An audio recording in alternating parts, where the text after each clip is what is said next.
As atividades dos cartórios estão presentes no cotidiano das pessoas, do nascimento à morte. Isso representa abuso ou necessidade? Qual a importância social e jurídica deles na vida do cidadão e das empresas? Eles devem ser públicos ou privados? Esses são os principais temas de hoje do Pensamento Jurídico, uma produção da Associação dos Magistrados Mineiros, a AMAGES. Para falar sobre o assunto, nós vamos conversar com o desembargador Marcelo Guimarães Rodrigues, da Segunda Câmara Civil do Direito Público do Tribunal de Justiça de Minas Gerais. Ele é magistrado há 25 anos e já passou por 5 comarcas: Cláudio, Frutal, Sete Lagoas, Barbacena e Belo Horizonte, onde está há 18 anos, dos quais 8 como desembargador. Dr. Marcelo também foi promotor e professor. É especialista nas áreas do direito registral e do direito notarial e é autor de vários livros, entre eles o Tratado de Registros Públicos e Direito Notarial, lançado no ano passado, e Código de Normas dos Serviços Notariais e de Registros do Estado de Minas Gerais, provimento CGJ-MG 260/2013, comentado, lançado na semana passada, nesse mês de setembro. Doutor Marcelo, obrigado pela presença. É um prazer recebê-lo aqui no Pensamento Jurídico. Eu que agradeço, Ariel. Vamos começar então nosso debate de hoje aqui, nossa discussão pelo cidadão. Nós precisamos de cartórios para viver? Indispensável. O cartório, efetivamente, é uma instituição sem a qual nós não podemos conceber um Estado democrático do direito, não podemos conceber a segurança jurídica. O cidadão, desde o momento em que ele nasce, até inclusive após a morte dele, ele precisa do cartório para estabelecer uma série de direitos e garantias, inclusive direitos fundamentais previstos na Constituição brasileira. Mesmo assim, apesar dessa importância social que o senhor disse a respeito dos cartórios na vida do cidadão, existe ainda muito pouco conhecimento a respeito dos cartórios e tem uma atividade até muito criticada. Talvez seja pelo acompanhamento dessa excessiva presença, ostensiva presença, acompanhada de taxas. Como é que o senhor avalia isso? Realmente existe esse paradigma, que eu diria que é um paradigma negativo, em boa parte criado pela falta de uma informação imparcial, isenta e abrangente da importância das atividades desempenhadas pelos cartórios do extrajudicial. Mas o fato é que esses cartórios eles vêm se modernizando com o passar do tempo, sempre preocupados em garantir um serviço, a prestação de um serviço jurídico eficiente e adequado a todo tipo de problema, não só do cidadão, da pessoa física, como também das empresas que atuam dentro do Estado brasileiro. E um dos exemplos dessa evolução que eu menciono é justamente a entrada em vigor, a partir de dezembro do ano passado, do Código de Normas dos Serviços Notariais e Registrais da Corregedoria de Justiça do Estado de Minas Gerais, cujo objetivo principal foi padronizar as atividades desempenhadas por esses cartórios no âmbito de todo o território do Estado de Minas Gerais e, desta forma, procurar aperfeiçoar e tornar mais eficiente os serviços prestados por esses cartórios. Há exemplos que já acontecem em outros estados. Ainda assim, apesar do lançamento desse código, o senhor lançou o livro na semana passada, neste mês de setembro, comentando esse código. Qual que é a importância e o objetivo dessa obra do senhor? Essa obra, eu reputo, uma das mais importantes de entre todas aquelas que eu tive a oportunidade até hoje de produzir, porque, sem dúvida, representa um documento novo que despertou um interesse muito forte por parte dos cartórios mineiros. Nós temos que lembrar que Minas Gerais é o estado brasileiro que possui o maior número de cartórios no país. O Brasil possui cerca de 13 mil cartórios em atividade. Desses 13 mil, 3 mil estão situados em território mineiro. E Minas Gerais, como nós sabemos também, é um estado muito amplo, muito diversificado, com diferentes culturas, regiões muito distintas. Quase continental, né? Quase continental, um estado que tem extensão territorial maior do que a França. E cada região do estado com a sua cultura, com a sua peculiaridade, com as suas demandas também específicas. Então, a importância desse trabalho foi orientar esses cartórios, os titulares e também os escreventes que atuam... E magistrados, né? E magistrados também, que atuam nesses cartórios ou em função das atividades desempenhadas por esses cartórios, acerca da evolução do direito notarial e registral e, sobretudo, do alcance das normas contidas no Código de Normas Mineiros, que, sem dúvida alguma, ele já está sendo considerado um dos códigos de normas mais modernos, mais avançados que existem no direito brasileiro. E o senhor falou há pouco a questão da eficiência, está relacionado também com essa imagem que os cartórios têm perante a população. Isso está também vinculado à origem dos cartórios, ao modelo que nós temos. Eles devem ser públicos ou privados? Essa é uma discussão realmente que, de vez em quando, ela vem à tona ainda hoje. Mas eu gostaria apenas de dar um exemplo. O único estado brasileiro que até recentemente adotava um sistema de cartórios público, que não era privatizado, era o estado da Bahia. E apenas para vocês observarem que, enquanto uma certidão em Minas Gerais, em um cartório mineiro, qualquer certidão, de uma maneira geral, ela dura, em média, um tempo médio de 5 dias corridos para ela ser emitida, sendo que há numerosos casos em que essa certidão é fornecida em tempo real, imediato, ao solicitante. Isso não é uma exceção, em Belo Horizonte, pelo menos não é. No estado da Bahia, essa mesma certidão levava, em média, de 30 a 45 dias para ser emitida. Ou seja, então, quer dizer, o modelo público ele afeta a qualidade e também os custos. Exatamente. O modelo público, a experiência adotada em alguns estados que adotavam o modelo público, e atualmente o único estado que ainda adota esse modelo é a Bahia, mas não por acaso o CNJ, o Conselho Nacional de Justiça, determinou que o estado da Bahia privatizasse os seus serviços cartoriais. E lá naquele estado está sendo agora realizado um concurso público para provimento de todos os cartórios daquele território. Muito bem, doutor Marcelo, eu vou fazer um intervalo. Eu gostaria que no próximo bloco você explicasse um pouco mais sobre essas determinações, esses parâmetros que o Conselho Nacional de Justiça, CNJ, quer para os cartórios e como que é feita essa privatização, terceirização dos serviços notariais. A gente volta então em instantes.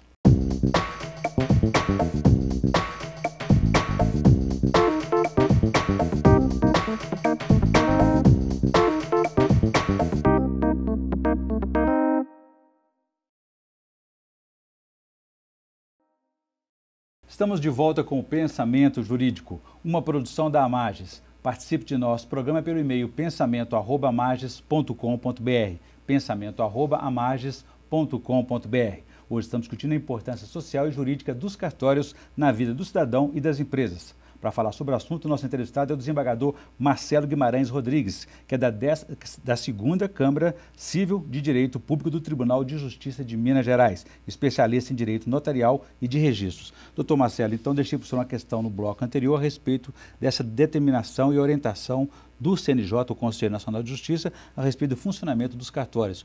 Como que é feita essa privatização, essa transição do público para o privado? Na verdade, essa transição do público para o privado, ela já é determinada na Constituição brasileira, que está em vigor desde 1988. Mas era cumprido? Nós tivemos aí várias etapas que o processo legislativo evoluiu nesse período de transição. De 88 a 94, não havia uma lei brasileira para regulamentar esse dispositivo da Constituição. Em 94 foi sancionada essa lei, que é a denominada Lei dos Cartórios. A lei, então, regulamentou o artigo da Constituição e de 94 para cá, esses concursos públicos vêm sendo realizados por todos os tribunais de justiça brasileiros. São um total de 27 tribunais de justiça. Mas também há que ser dito, alguns estados brasileiros já realizavam o concurso público em caráter obrigatório no âmbito de cada território estadual. É o caso do Rio Grande do Sul, mesmo aqui em Minas Gerais nós temos alguns exemplos também, Rio de Janeiro, São Paulo e etc.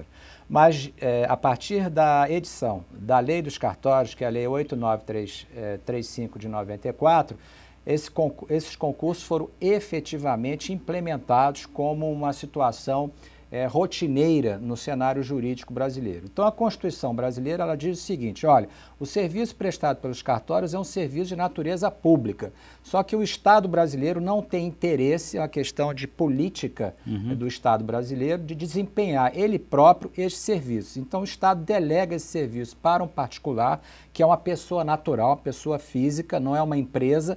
Essa pessoa física, para receber essa delegação, ela tem que prestar um concurso público. Esses esses concursos são realizados pelos tribunais de justiça brasileiros. Que fiscaliza os cartórios. E fiscaliza, também tem atribuição prevista na lei de fiscalizar o funcionamento desses cartórios através das corregedorias gerais de justiça. Ainda assim, doutor Marcelo, tem muita gente que acha que cartório é coisa de pai para filho, até está na justiça cobrando, reclamando esse direito. Ah, isso já acabou, porque a Constituição ela é imperativa, e ela é tão imperativa que ela chega ao ponto de criar uma regra que não existia até então no direito brasileiro. Que regra é essa?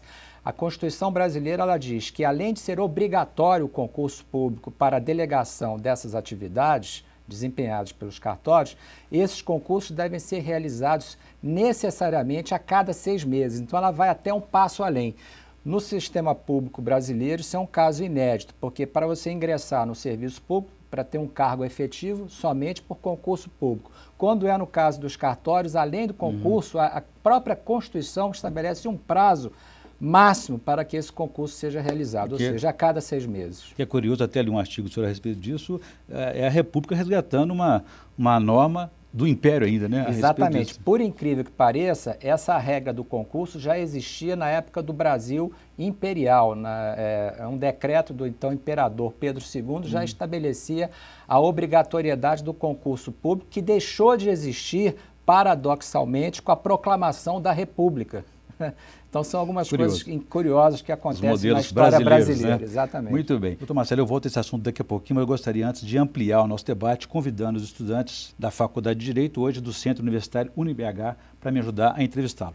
A primeira pergunta, por favor.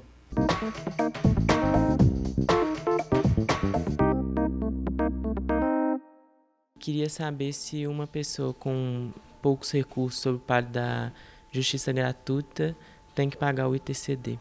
Laviola, na verdade precisa sim, porque uma coisa é a gratuidade de justiça, que ela tem uma repercussão apenas no âmbito do processo. Portanto, é uma lei de caráter instrumental que garante a isenção das custas e emolumentos e outras despesas processuais. Então, ela fica restrita no âmbito do processo. O ITCD é outra coisa, é um tributo, no caso é um imposto de transmissão causa-mortes e também sobre as doações. E para o tributo não existe esse tipo de isenção, a não ser que a própria lei que institui o tributo preveja um caso específico de isenção, ou ainda quando a Constituição da República ela também estabelece em um rol taxativo os casos de imunidade tributária. Então, uma coisa não se confunde com a outra. É correta a cobrança de ISS sobre a atividade notarial? Célia, é correta sim. Na verdade, essa cobrança, ela também tem por escopo uma norma constitucional que estabelece a cobrança desse tipo de tributo, que é o imposto sobre serviços, sobre qualquer tipo de serviço prestado no âmbito de um território municipal.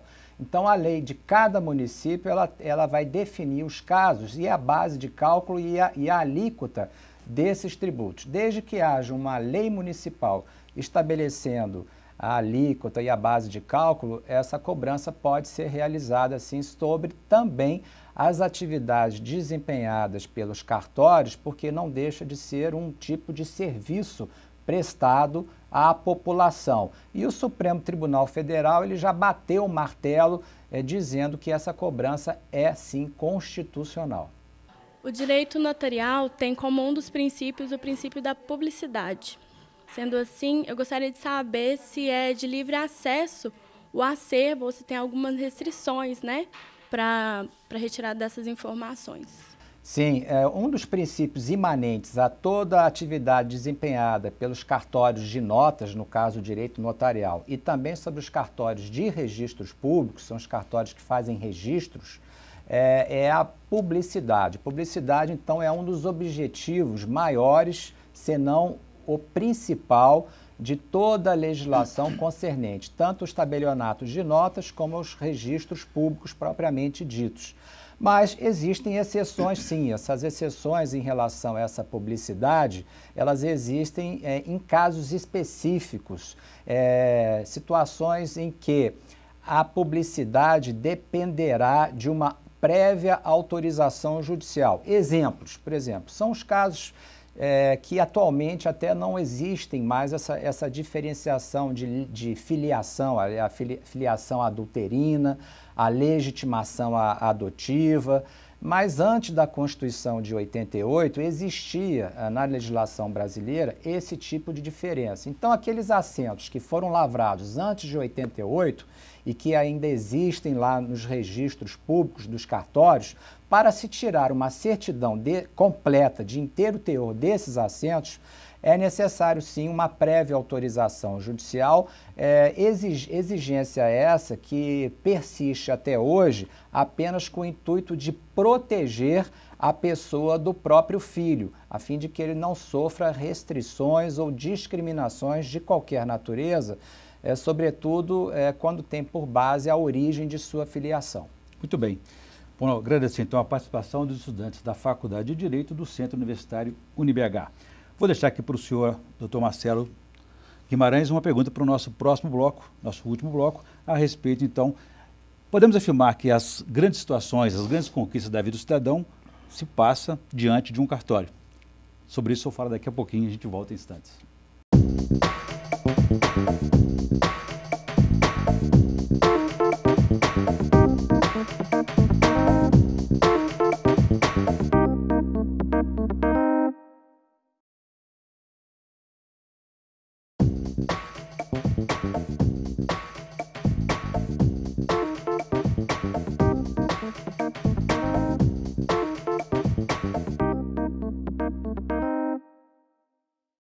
Estamos de volta com o Pensamento Jurídico, uma produção da Amages. Hoje estamos discutindo a importância social e jurídica dos cartórios na vida do cidadão. Neste bloco vamos discutir também a importância na vida das empresas. O nosso entrevistado é o desembargador Marcelo Guimarães Rodrigues, da 2ª Câmara Civil do Tribunal de Justiça de Minas Gerais, de Direito Público.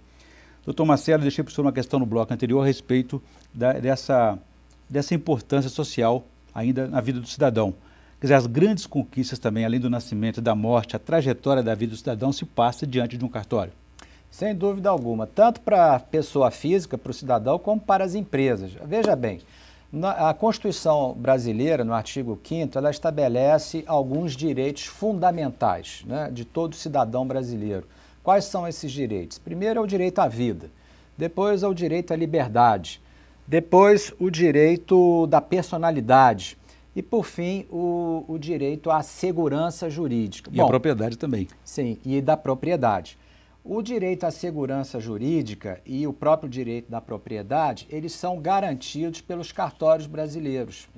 Um dos fundamentos que justificam a existência dos cartórios é justamente assegurar a segurança jurídica. Então, uma vez que você assegura a legislação brasileira e existe uma instituição oficial, porque o cartório é uma instituição oficial, a única diferença é que o exercício da atividade é delegada ao particular que recebe uma outorga por concurso público. E não pode ser considerado um serviço público nesse caso, né?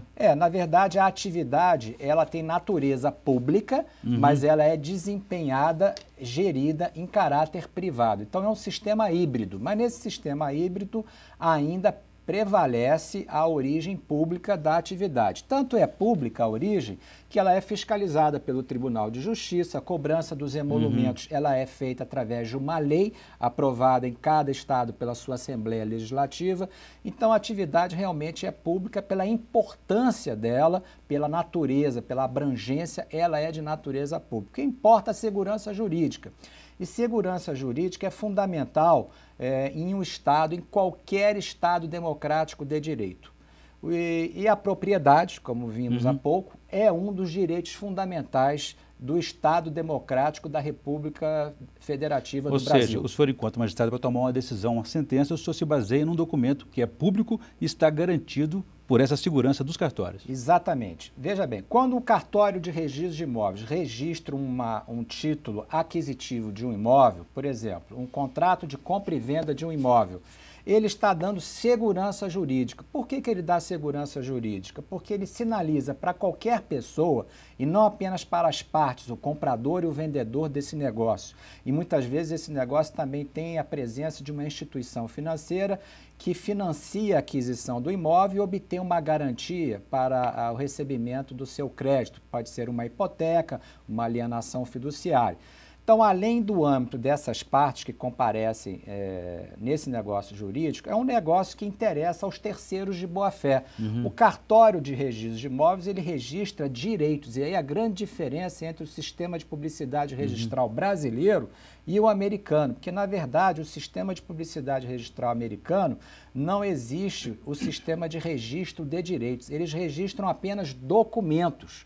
E isso cria uma insegurança muito grande. Daí essa crise que nós vivemos recentemente. É a crise da chamada bolha hipotecária, que eclodiu efetivamente no ano de 2008. Inclusive, hoje, dia 15 de setembro de 2014, nós estamos fazendo 6 anos da quebra da famosa instituição financeira americana, que foi o banco Lehman Brothers. É um dos maiores bancos dos Estados Unidos, um dos mais tradicionais e com uma carteira hipotecária das mais fortes no sistema americano. Esse banco quebrou. Com reflexo em todo mundo, né? Com reflexo em todo mundo. Ainda hoje, nos países ocidentais, de todos os 4 cantos do planeta, não só os ocidentais, mas também alguns orientais, que adotam o sistema de uma economia de mercado, ainda sentem com maior ou menor intensidade os reflexos dessa crise. Muito bem, doutor Marcelo, eu volto a esse tema daqui a pouquinho. Gostaria que antes o senhor fizesse a indicação de leitura para os nossos telespectadores no quadro Pensamento Literário. Por favor.